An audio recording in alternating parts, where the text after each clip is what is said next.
Hello and welcome to Sophie&Co. I'm Sophie Shepard-Natze, and we have a very special guest today who seems to have tasted it all. Master of Paranoia, he's made fortunes in people's fear of internet viruses. He then worked on an all-cure antibiotic in the jungle of Belize, but had to flee in order to escape murder charges. John McAfee, what is he up to now?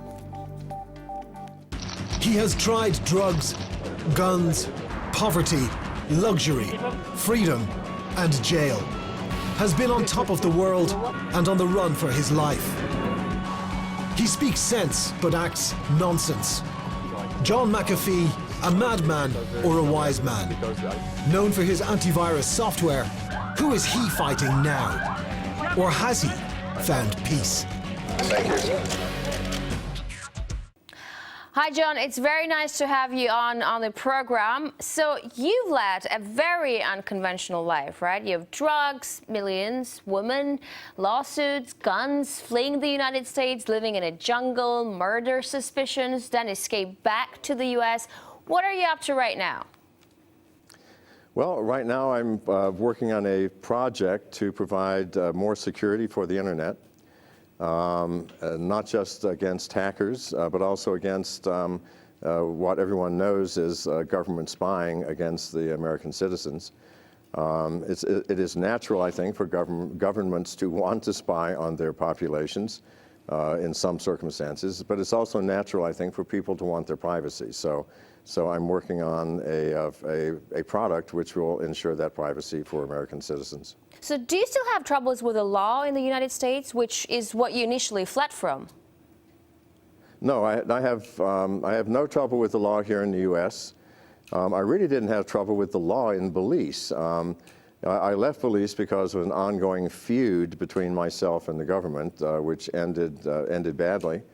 But here in America, I've been here for a year. I have no problem with the U.S. government. I'm a tax-paying citizen and a productive citizen, and I'm treated very well by the authorities here.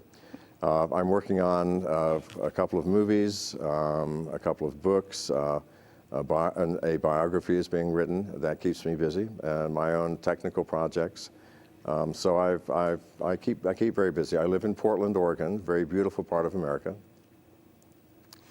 Now, for your age, and I believe you're 68, right? You just look amazing. You have this crazy energy level of a young man. You're almost like Dorian Gray. What do you do? You know, again, I thank you very much for the compliment. I'm not sure what I do. I just get up early and work hard, and I don't eat right. I sometimes smoke cigarettes. I do all the wrong things. I'm not sure. The comparison to Dorian Gray is a little bit disconcerting because Dorian Gray was, in fact, a very cruel and an evil person. I hope that part does not apply. I know we're just talking about looks. The unaging gentleman while his painting aged. I understand. Yeah, well, I'm not sure. Again, I thank you for the compliment. I'm feeling younger every moment as you talk to me that way. Mm-hmm. Now, you claim you've stayed sober from drugs and alcohol for over 37 years, although in some ways you appear to almost advertise drugs. Where do you stand? I just want to make sure and be clear. Are drugs bad, evil, and they should be banned, or people should make their own choice? Well, I think people need to make their own choice in every aspect of their lives. Once you become an adult, freedom of choice is an innate right, I think.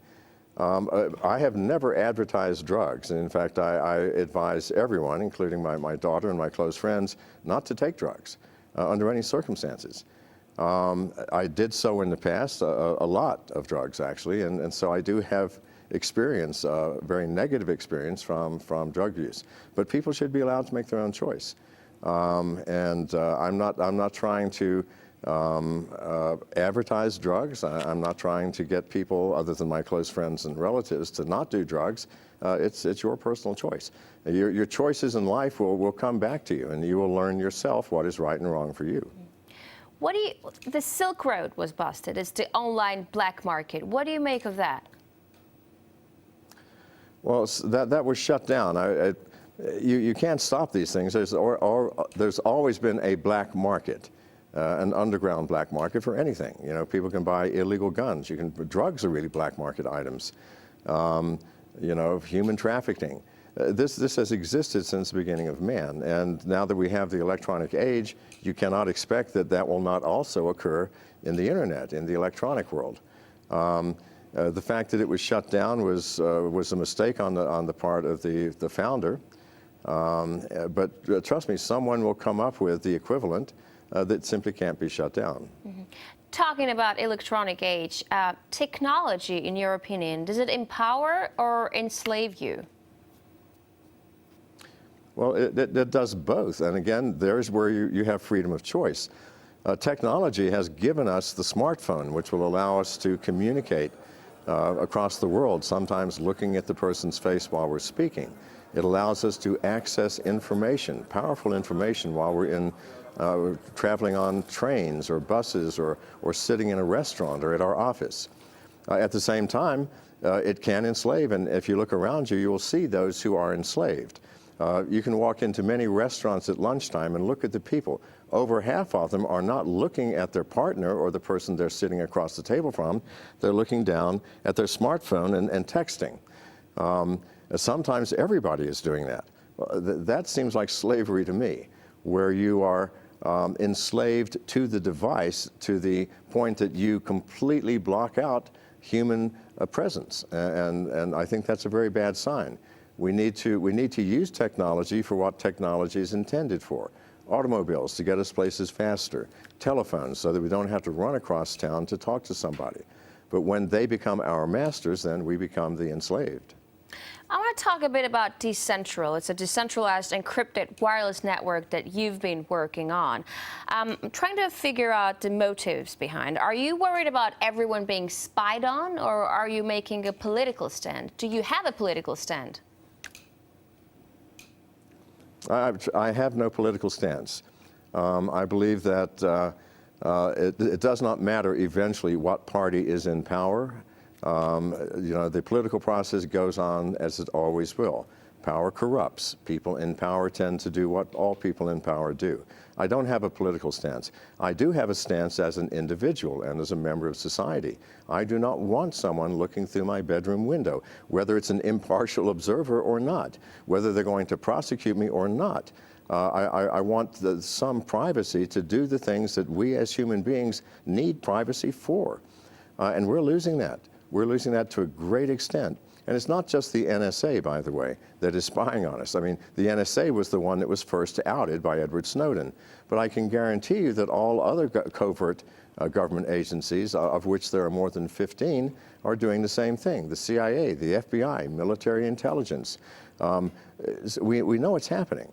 And that alarms me. It truly alarms me. It's not what we created government for. We didn't create a government that could watch over us and keep us safe from ourselves. We created a government so that it could provide facilities to make life reasonable. Roads, schools, all the things that governments should be doing. This simply is not correct, and so I needed to do something. Talk to me about Decentral. Is this something that can be globally engaged, or it's more of a local thing? Oh, it can definitely be globally engaged. It's a completely flexible and moving localized network where every other unit within a quarter-mile radius is directly communicating with your unit.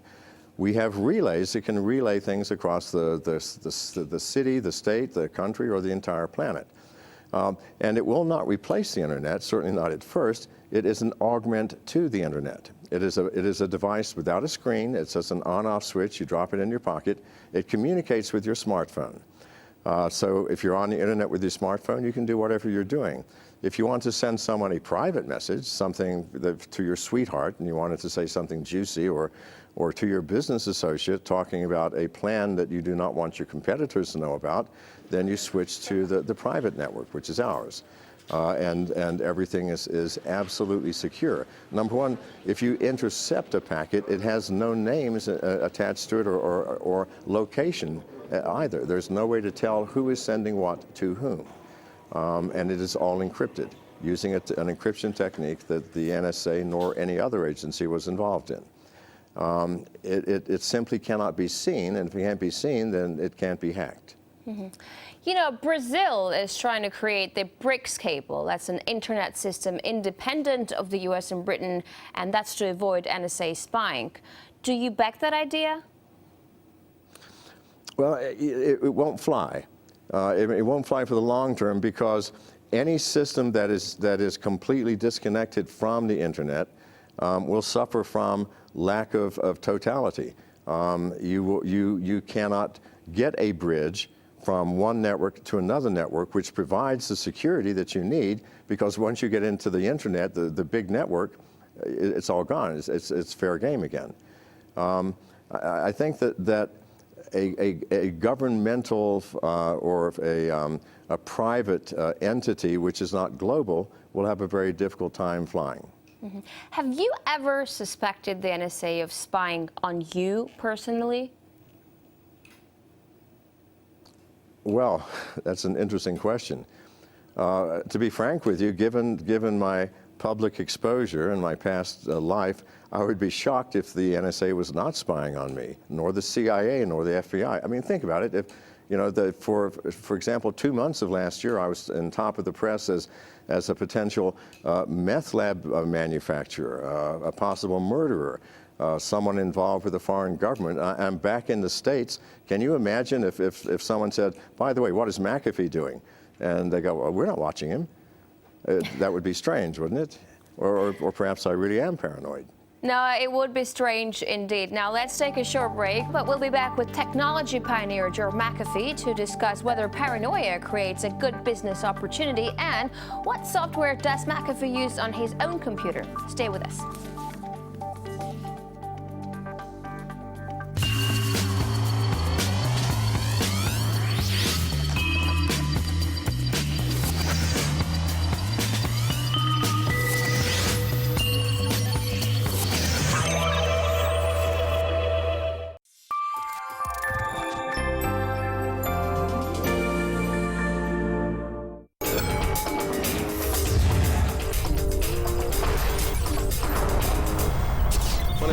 Tom Urban in Washington, D.C. Banking new policies. Consider I'm Peter LaBelle.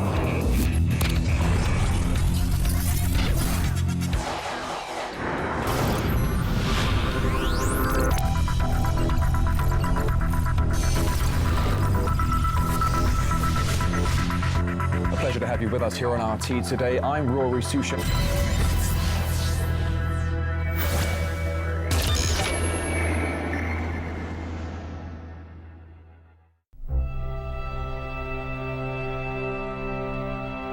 He survived war atrocities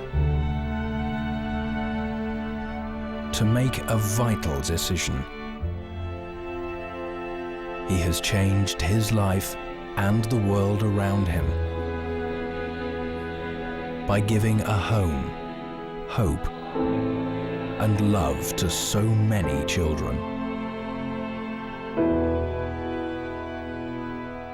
Nikolai, the miracle worker, on RT.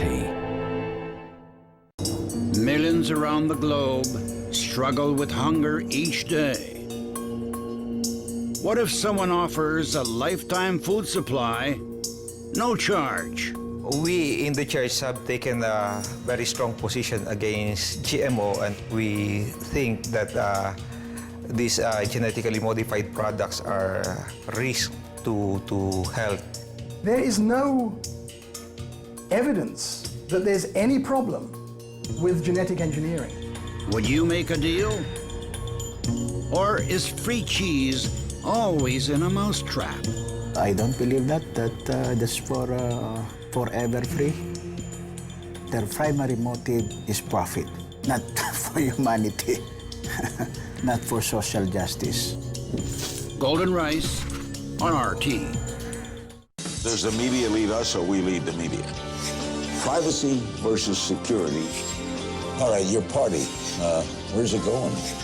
The questions that no one is asking with the guests that you deserve answers from. It's all on politicking, only on RT.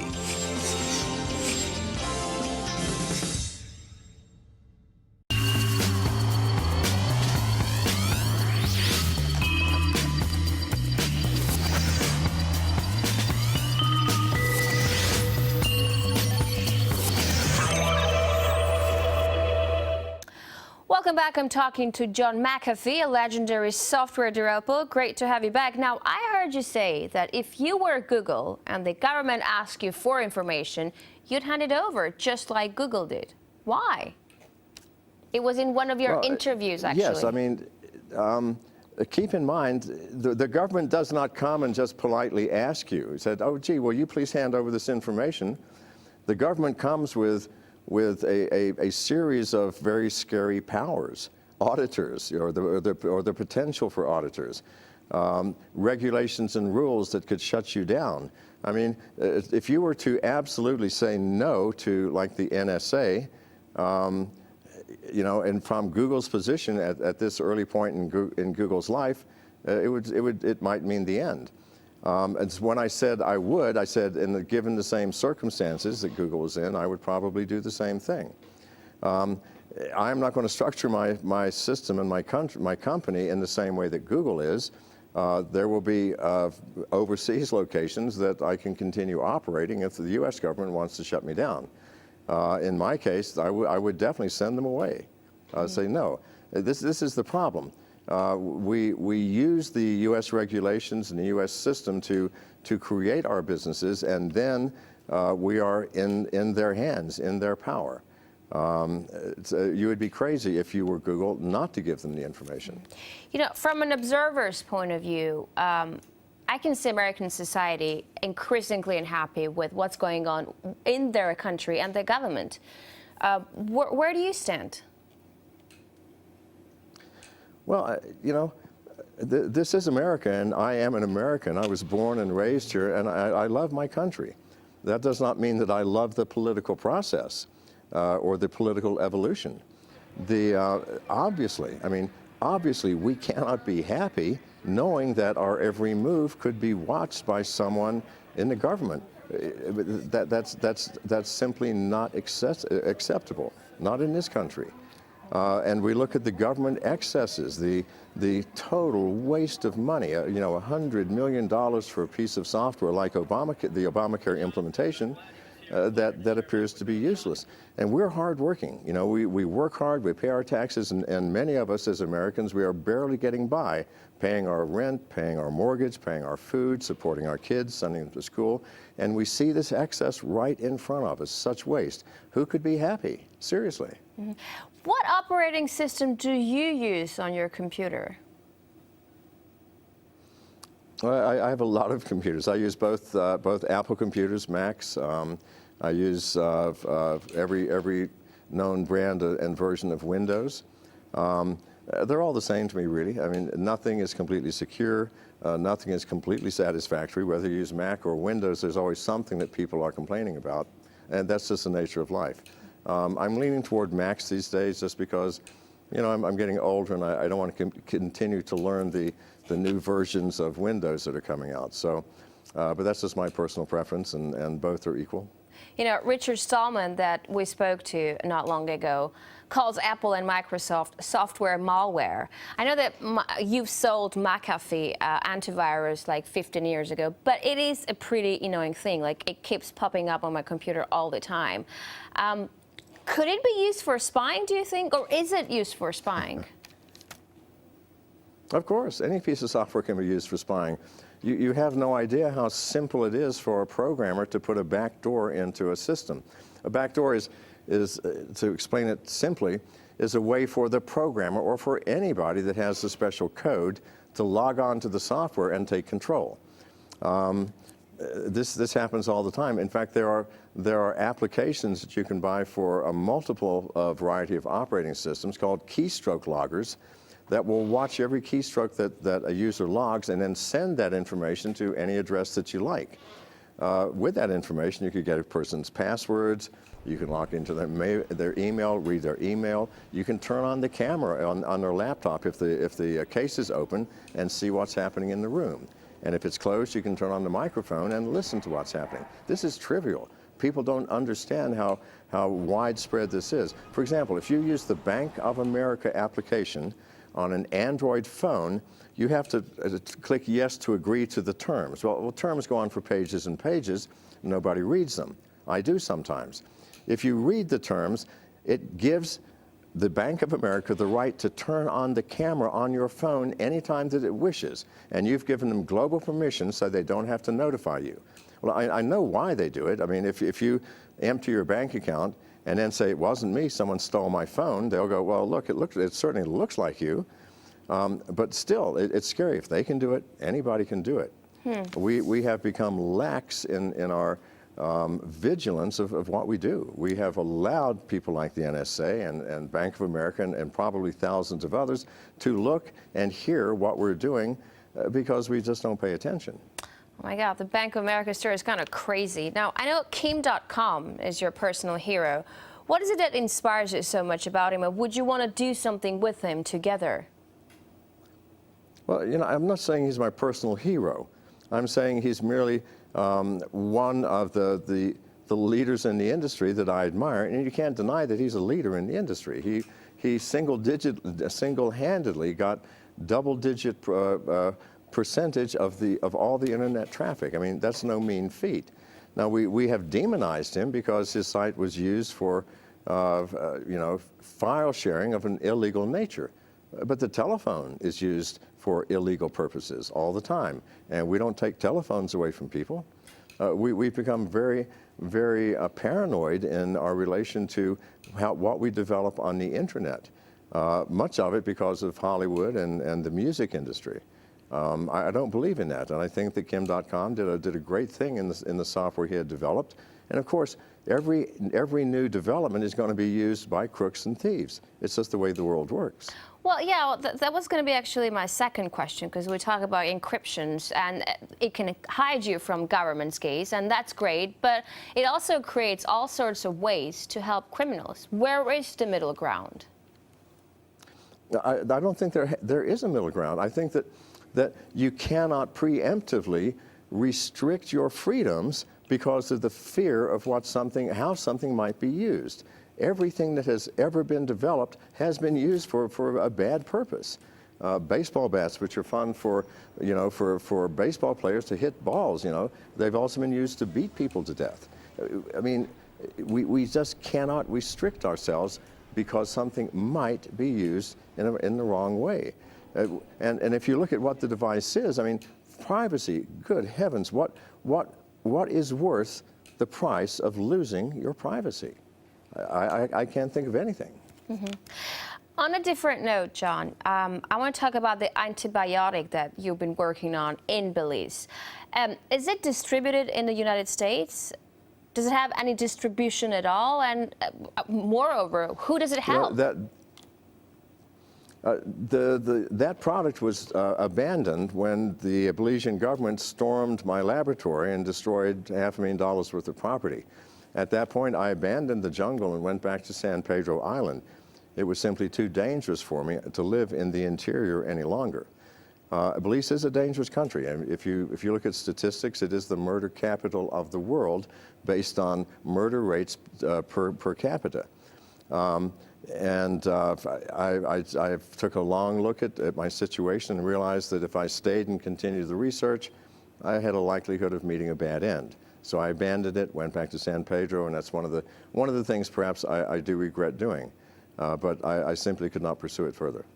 So is the antibiotic dead? Is it all over? Certainly my part of it is, yes. And it's tragic because the research was based on a new concept called quorum sensing, which is the means that bacteria use to communicate between themselves of the same species and also with other species of bacteria. We didn't even know it existed until about 10 years ago, and it opens up massive avenues of hope for all kinds of disease. But, you know, unfortunately, I needed access to the jungle plants along the rivers there in order to get samples of quorum sensing compounds developed by the plants, and I can't do that anymore. Mm-hmm. You know, I'm thinking with all of your enterprises, the antivirus, the antibiotics, now the decentral, is it like a messiah syndrome because you want to save people, you want to save the world, or are you just a good businessman?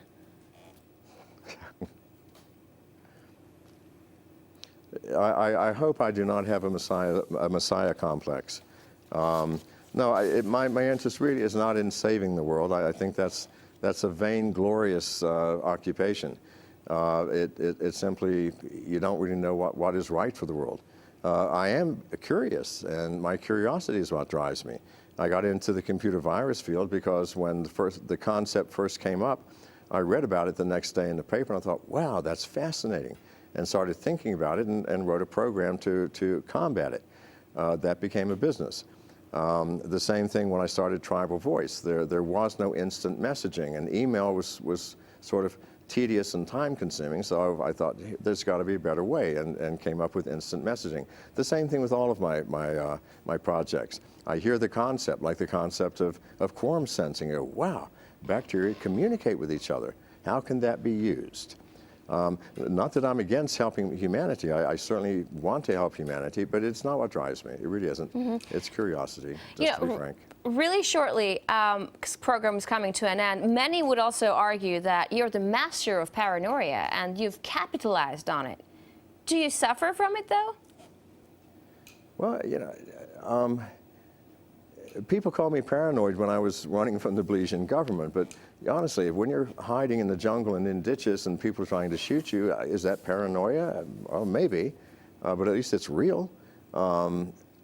I don't consider myself paranoid. I consider myself cautious. People also point to the beginning of the virus industry, where a virus called the Michelangelo made great headlines, and I was talking about it. It was a real virus, and it was a real problem. The fact that I came out ahead in that process had nothing to do with paranoia and everything to do with my competitive capacities and my technological competence. So I don't know, if I am paranoid, then you know I get along pretty well in spite of it. I just don't think I am. Thank you very much for this interview. That's all the time we have for today, folks. Our guest was legendary programmer John McAfee.